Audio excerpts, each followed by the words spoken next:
आर्यावर्त यात्री एक time traveller. आज मैं आपको ले जाऊंगा 6th सेंचुरी BCE के भारत में।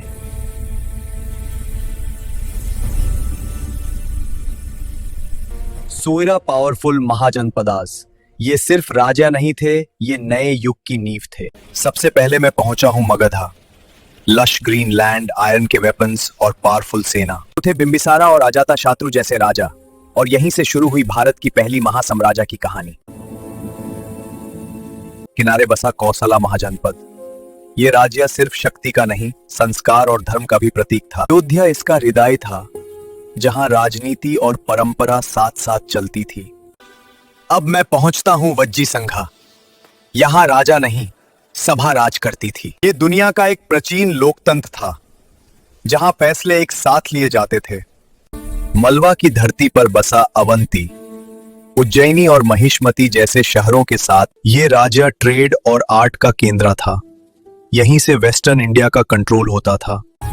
गंगा के किनारे एक और राज्य वत्सा, इसकी राजधानी कौशंबी थी, जहां ट्रेड, पॉलिटिक्स और एजुकेशन साथ मिलते थे। यह शहर हमेशा गतिविधि से भरा रहता था। मिड ईस्टर्न डायरेक्शन मैं देखता हूं अंगा, सी ट्रेड का गेटवे।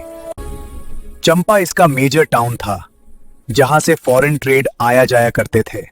यह है काशी, शिक्षा, संस्कृति और अध्ययन का केंद्र।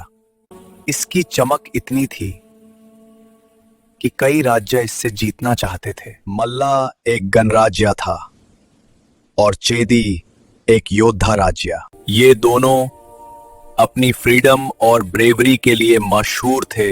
यमुना के पास कुरु और पंचला राज्य, यही महाभारत के युग की यादें जिंदा थी। ये राज्य पॉलिटिक्स और क्राफ्टमैनशिप दोनों में निपुण थे।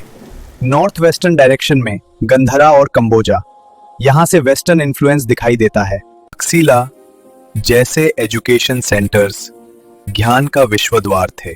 दक्षिण में अशोका, मथुरा के साथ सुरासेना और मत्स्य संस्कृति और ट्रेड का संगम थे।